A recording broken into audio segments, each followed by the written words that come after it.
Aladdin और चिराग का जिन्न। अलादीन और जादुई चिराग की कथा।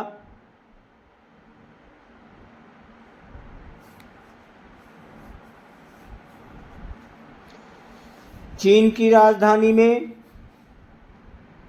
मुस्तफ़ा नाम का एक दर्जी रहता था।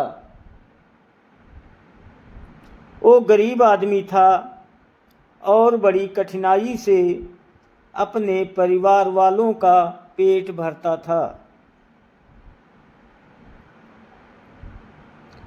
उसके पुत्र का नाम अलादीन था।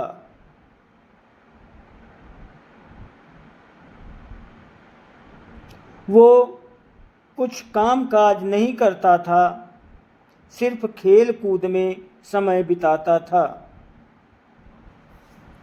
माता पिता की बातों की उपेक्षा करके सवेरे ही घर से निकल जाता था और अपनी ही तरह के आवारा लड़कों के साथ दिन भर खेलता रहता था। वो कुछ बड़ा हुआ तो उसके पिता ने उसे अपना काम सिखाने के लिए अपनी दुकान पर बिठाना शुरू किया, किंतु न प्यार से न मार से उसे कुछ भी सिखाया न जा सका।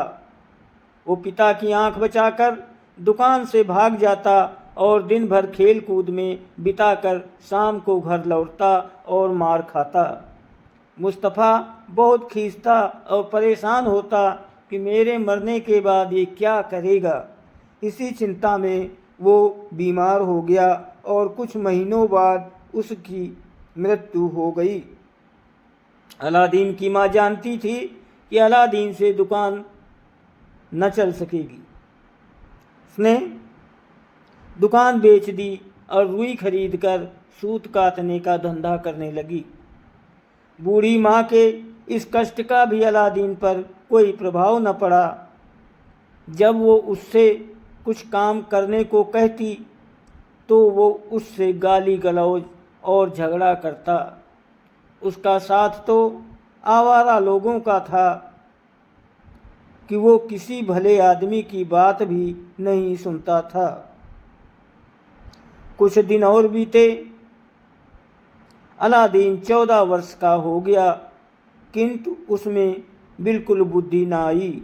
उसे ये विचार तक नहीं आया कि कुछ कमाई करके अपना और माँ का पेट पाल सके। एक दिन वो बाजार में खिलंदड़ापन कर रहा था कि कुछ देर तक उसे गौर से देखा और फिर उसके बारे में पूछताछ की कि ये किसका लड़का है और कहाँ रहता है। वास्तव में वो परदेसी अफ्रीका का रहने वाला एक जादूगर था और एक खास उद्देश्य से चीन आया हुआ था।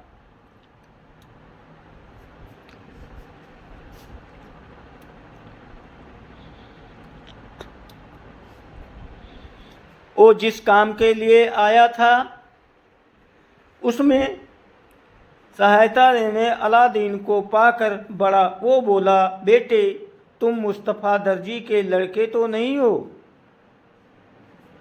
उसने कहा, हूँ तो, किंतु कई वर्ष पूर्व मेरे पिता का देहांत हो गया है।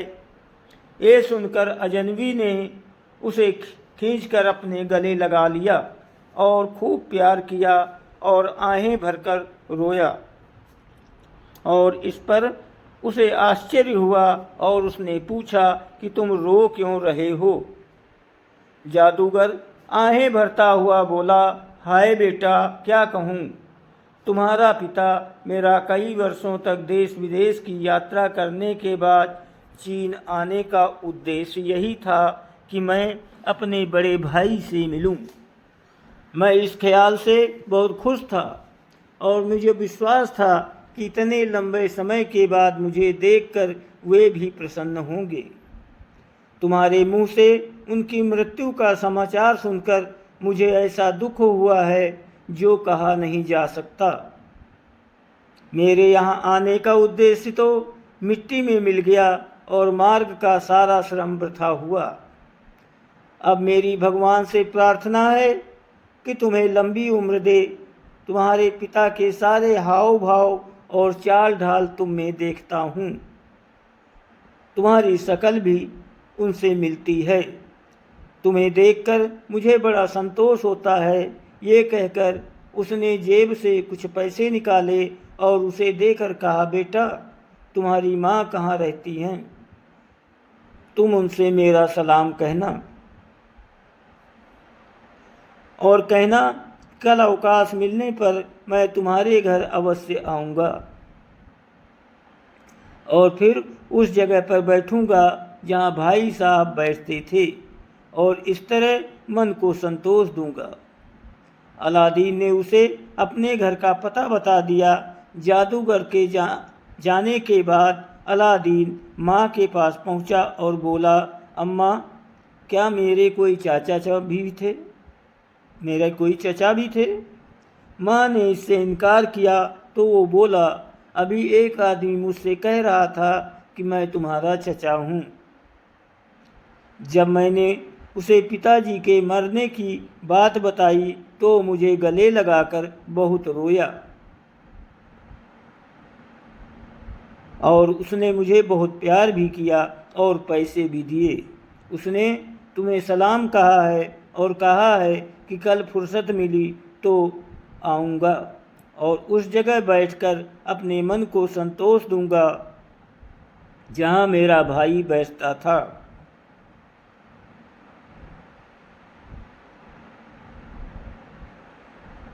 उसकी माँ ने कहा, तुम्हारे पिता का तो एक ही भाई था जो उसके जीवन काल ही में मर गया था। मैंने तुम्हारे भाई के बारे में कुछ नहीं सुना, तुम्हारे पिता के भाई के बारे में और नहीं सुना कुछ। दूसरे दिन अलादीन जा रहा था तो उसे वही जादूगर मिला। उसे गले से लगाकर उसने कहा, इनसे खाद्य सामग्री लेकर अपनी माँ से खाना पकवा रखना। मैं शाम को तुम्हारे घर आऊँगा और हम सब लोग मिलकर भोजन करेंगे। तुम एक बार फिर अपने घर का ठीक ठीक पता बताओ जिससे मैं शाम को वहाँ पहुँच सकूँ। अलादीन ने समझाकर पूरा पता बता दिया और जादूगर चला गया। अलादीन भी तुरंत अपने घर गया और उसने अपनी माँ को 2 अशर्फियाँ दे कर कहा और सारा हाल बताया। उसकी माँ अच्छी खाद्य सामग्री लाई और पड़ोसियों से पकाने और रखने के लिए बर्तन उधार मांगकर सारी दोपहर में लगी रही और भोजन पकाया। भोजन तैयार होने पर उसने अलादीन से कहा, तुम्हारा चचा मकान की तलाश में भटक रहा होगा, तुम बाजार जाकर उसे अपने घर ले आओ। अलादीन ने जादूगर को अच्छी तरह घर का पता बताया था, फिर भी वो उसे लेने के लिए उठा, किंतु द्वार पर पहुंचकर उसे लगा जैसे कोई दरवाज़ा खुलवा रहा है। दरवाज़ा खोलने पर उसने देखा कि वही जादूगर 2 बोतल शराब और कुछ फल हाथों में लिए खड़ा है। उसने ये चीज़ें अलादीन को दी और खुद मकान के अंदर चला गया। अलादीन की माँ को नम्रतापूर्वक नमस्कार किया से किस जगह बैठा करता था। उसने जादूगर को वो जगह दिखा दी। जादूगर ने वहाँ जाकर सिर झुकाया, फिर उस जगह को कई बार चूमा। इसके बाद वो रोते हुए कहने लगा, हाय हाय, मैं कैसा भाग्यहीन हूँ। भाई साहब, मैं इतनी दूर से यात्रा में तरह तरह का कष्ट उठाकर यहाँ इसीलिए आया था कि तुमसे और तुम्हारी भेंट हो सके और तुम्हारे दर्शन कर सकूं।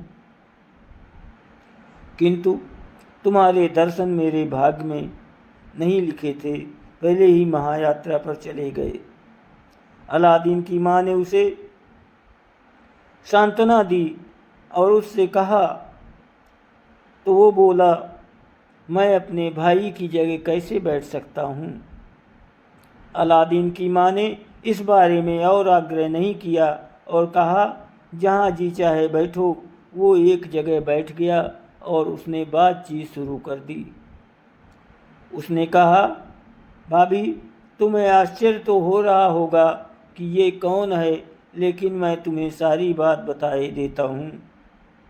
मैं इसी नगर में पैदा हुआ था, किंतु 40 वर्ष में पूर्व मैंने ये शहर छोड़ दिया था। पहले मैं हिंदुस्तान गया, फिर फारस गया और उसके बाद मिस्र देश गया। इन महान देशों में कई वर्षों तक रहकर मैं अफ्रीका के बड़े देशों में जाकर रहा। वहाँ मैंने देखे कि बड़े अच्छे लोग रहते हैं, इसलिए मैं वहीं जाकर बस गया। इसके बावजूद जन्म स्थान को नहीं भूला। मुझे परिवार वालों और इस मित्रों की याद सताती रही, विशेषतः अपने बड़े भाई की।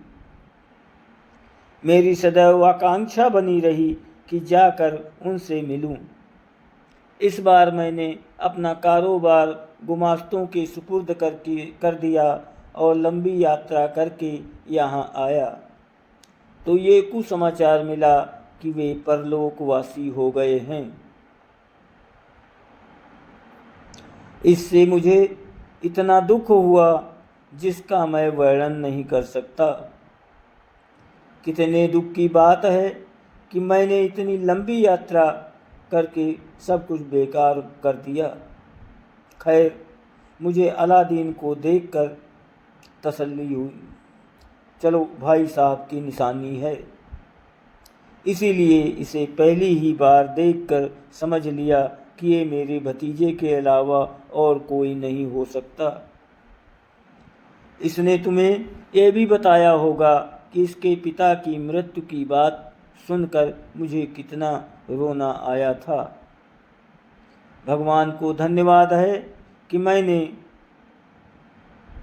उनके पुत्र से उन्हीं को दूसरे रूप में देख लिया। ये बातें सुनकर भाभी जी का जी भर आया और वो अपने पति की याद में फूट फूट कर रोने लगी। अब जादूगर ने ये बातें छोड़ दी और अलादीन से पूछा, बेटा, तुम जीविका के लिए क्या करते हो?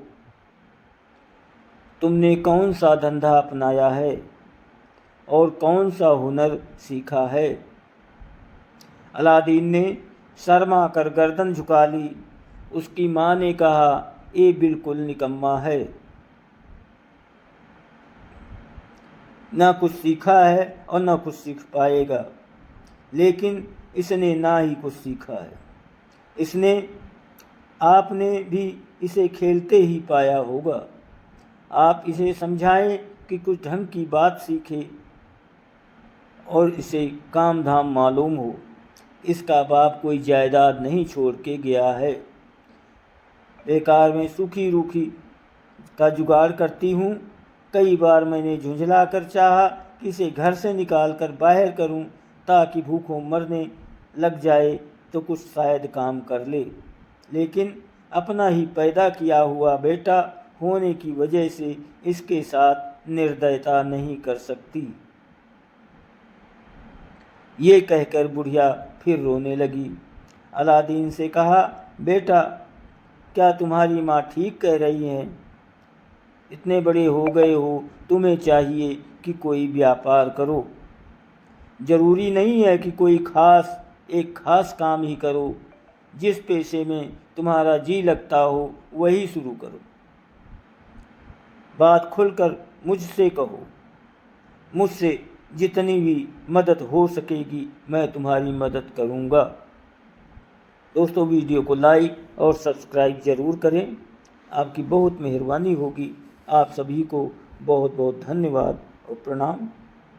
प्लीज़ लाइक और सब्सक्राइब जरूर करें। धन्यवाद।